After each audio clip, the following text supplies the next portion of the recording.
CM योगी के हिंदू एकता मंत्र को हरियाणा के बहुसंख्यक हिंदुओं ने जैसे आत्मसात कर लिया।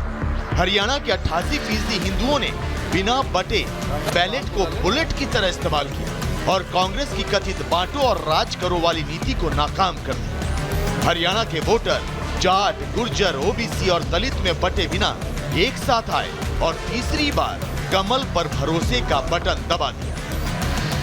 जनता का बहुत बहुत आभार, कार्यकर्ताओं की मेहनत रंग लाई, मोदी जी का नेतृत्व। और मैं तो यही कहूँगा, न बटे न कटे, एकजुट होकर पड़े। जवान हो, किसान हो, पहलवान हो, महिला हो, मजदूर हो, मतदान के दिन सब भारतीय जनता पार्टी के साथ खड़े। वैसे बीजेपी ही नहीं बल्कि राजनीति के जानकारों का भी मानना है कि हरियाणा में बीजेपी का हिंदू एकता मंत्र उसकी जीत का बहुत बड़ा फैक्टर साबित हुआ। आंकड़े भी इसकी तस्दीक करते हैं। बटोगे तो कटोगे का नारा देने वाले योगी आदित्यनाथ ने हरियाणा में 4 दिन चुनाव प्रचार किया। इस दौरान उन्होंने 20 प्रत्याशियों के लिए वोट मांगे, जिनमें से 13 ने जीत हासिल की।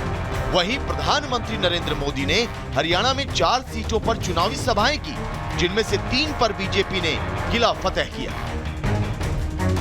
कुल मिलाकर ये कहना गलत नहीं होगा कि हरियाणा विधानसभा चुनाव को लेकर किए गए सभी एग्जिट पोल और सभी दावों को बीजेपी के हिंदू एकता मंत्र ने पलट दिया।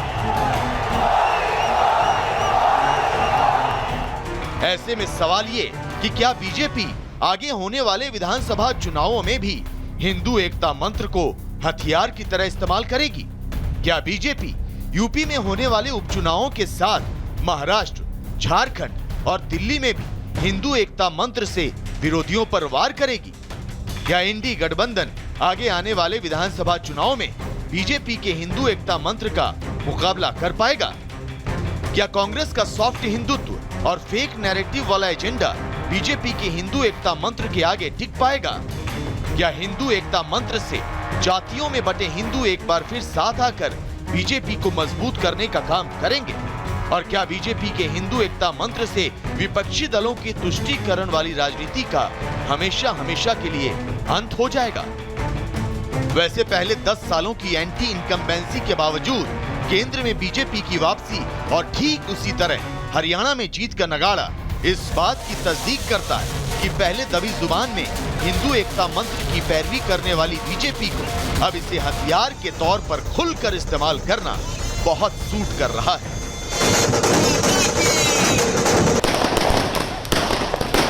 Bureau report, Republic Bharat.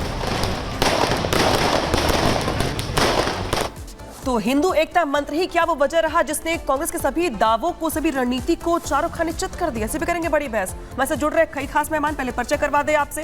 हमारे साथ जुड़ रहे एसएन सिंह, प्रवक्ता बीजेपी, संगीत रागे जी जुड़ रहे हैं हमारे साथ, राजनीतिक विश्लेषक। साथ ही जुड़ रहे हमारे साथ आचार्य राज मिश्रा जी, हिंदू धर्म गुरु। इसके अलावा जुड़ रहे हैं अजय वर्मा जी, नेता कांग्रेस, सैयद जवाद, राजनीतिक विश्लेषक। संगीत राजे की जिम में पहले आपके पास आ रही हूँ, विश्लेषण पहले आप ही कर लीजिएगा। हमने रिपोर्ट में 2 बयान सुनवाए आपको, पीएम मोदी के भी, मुख्यमंत्री योगी आदित्यनाथ के भी। दोनों ने ही एक बयान दिया था, कटेंगे तो बटेंगे, अगर हम बटेंगे तो वो महफिल सजाएंगे। तो क्या ये मान लिया जाए कि हरियाणा के चुनाव में जो हिंदू एकता मंत्र वाला जो दाव था बीजेपी की ओर से, वो चल दिया आगे? इसकी काट कांग्रेस पास फिलहाल तो नहीं है।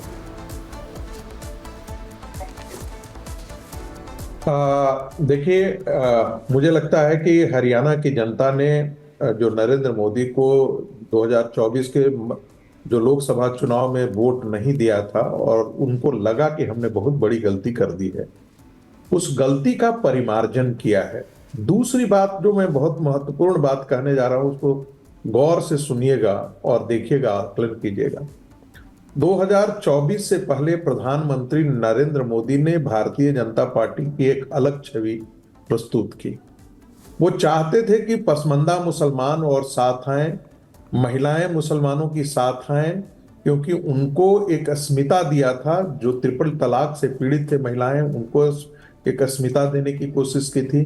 जो दबे कुचले मुस्लिम थे उनको बेनिफिशियरी, जो प्रोग्राम भारतीय जो सरकार थी उसके बेनिफिशियरी हुए, जो पहले नहीं हुआ करते थे। और बाकी लोगों को भी आप संघ, राष्ट्रीय स्वयंसेवक संघ के तरफ से मोहन भागवत जी ने कहा कि हम डीएनए हैं, एक है हमारा, हम दोनों भाई हैं, हम साथ साथ रह सकते हैं, बिना मुसलमानों के हिंदुत्व की कल्पना नहीं की जा सकती है। लेकिन मुसलमानों ने इसका प्रत्युत्तर क्या दिया? मुसलमानों ने वोट जिहाद किया, और पहले जो फेज का चुनाव था उसी में नरेंद्र मोदी जी को पता लग गया कि जिहाद शुरू हो चुका है। इसलिए काउंटर में प्रधानमंत्री जो है एग्रेसिव पोस्चरिंग किया उन्होंने। चुनाव परिणाम आने के बाद सबकी आंखें खुल गई है कि आप इस्लाम के मानसिकता में कोई परिवर्तन नहीं ला सकते हैं। और यही कारण है कि बांग्लादेश में जब घटना घटी तो उसके बाद योगी जी ने कहा बटोगे तो कटोगे। बांग्लादेश ठीक में है, आपके कटे पास हो, लौटूंगी सर मैं। पाकिस्तान में कटे हो। एहसन सिंह जी, मैं आपके पास लौट रही हूँ। हरियाणा के चुनाव के बाद तो आप लोगों को बहुत मौके मिल रहे हैं जलेबी खाने के, कल से लेकर अभी तक जलेबी बन रही है, बट रही है, खाई जा रही है। लेकिन विश्लेषण के तौर पे अगर देख लिया जाए कि आखिर कौन कौन से फैक्टर्स रहे जिसने बीजेपी को काफी फायदा पहुंचाया, तो उसमें सबसे बड़ा जो 10 सेकंड मेरी बात खत्म कर लेने दीजिए। ठीक है, 10 सेकंड में अपनी बात खत्म कर रहा हूं। ठीक है, बोलिए। इसके बाद नरेंद्र मोदी जी ने कहा, उस धागे को आगे बढ़ाया नरेंद्र मोदी जी ने और कहा कि देखो बंटोगे तो बांटने वाला मौज करेंगे, जलसे करेंगे, जो बाद में हमको देखने और पाकिस्तान से लेकर के चाइना तक किए। उसके बाद मोहन भागवत जी ने, उनको लगा कि नहीं, एक नए भारतीय जनता पार्टी के साथ साथ हिंदुत्व के जितने चेहरे हैं उनको सब साथ आना चाहिए, नहीं तो उत्पाती ताकतें जो है इस देश में बहुत ज्यादा बढ़ गई हैं, दुनिया में आतंक मचा रही है, भारत के अंदर भी है। इसलिए सबों को, हिंदुओं को संगठित होना भारत की सुरक्षा के लिए, हिंदुओं की सुरक्षा के लिए आवश्यक है, और उसका परिणाम हरियाणा के चुनाव में देखने को मिला। बस। एहसन सिंह जी, क्या यही वाला कारण रहा जो गिनवा रहे संगीत रागी जी? क्योंकि जो पॉलिटिकल पंडित थे, जो कि विश्लेषण करने वाले लोग थे, किसी ने आपको अच्छी खबर नहीं दी थी चुनाव से पहले। लेकिन क्या ये सच नहीं है कि जो यही वाला दाव था, जो योगी की लाइन थी, जो पीएम मोदी की लाइन थी, हिंदुओं को बंटने वाली या एकजुटता वाला संदेश, वो काम कर गए इस चुनाव में हरियाणा में आपके लिए? नहीं, देखिए, संगीत रागी जी की बात को हम आगे बढ़ाते हैं। हम तो हमेशा से कहते हैं वसुधैव कुटुंबकम, सर्वे भवन सुखिनो, बिजली सभी के लिए, पानी सभी के लिए, सड़क सभी के लिए, सुरक्षा सभी के लिए, शिक्षा सभी के लिए, स्वास्थ्य सभी के लिए, और आदरणीय मोदी जी के नेतृत्व में करके दिखाया गया है। हम तो हरियाणा के चुनाव में वहाँ पे थे, लोग कहते थे 10 साल की तुलना कर लीजिए, भारतीय जनता पार्टी की सरकार में कोई भ्रष्टाचार नहीं, भारतीय जनता पार्टी की सरकार में कोई अत्याचार नहीं। लेकिन 2005 में दलितों पर अत्याचार, 2010 में दलितों पर अत्याचार और भ्रष्टाचार तो अपरंपार। तो लोगों ने तुलना किया कि भाई राहुल गांधी जी किसानों की बात करते हैं, लेकिन किसानों को सम्मान निधि देने का कार्य तो मोदी जी करते हैं, और इनकी सरकार कर्नाटक में, वहाँ तो किसानों की डेथ हो रही है। ये महिलाओं की बात करते हैं, सेलेक्टिव अप्रोच अपनाते हैं। जब इनकी सरकार राजस्थान में रहती है, इनकी सरकार जब छत्तीसगढ़ में रहती है, इनके सहयोगी की सरकार झारखंड में और पश्चिम बंगाल में, वहाँ पे एक शब्द नहीं बोलते हैं। और जहाँ जहाँ इनकी सरकार होती है, सटे राज हिमाचल की लोग तुलना किए, देखे कि हिमाचल में कांग्रेस की सरकार आई, वहाँ तो हाहाकार मच गया। तो लोगों ने देखा, तुलना किया कि मोदी जी की सरकार में सर्वे भवन्तु सुखिनो, सबके विकास के लिए कार्य होता है। और आदरणीय संगीत रागी जी ने अच्छी बात कही।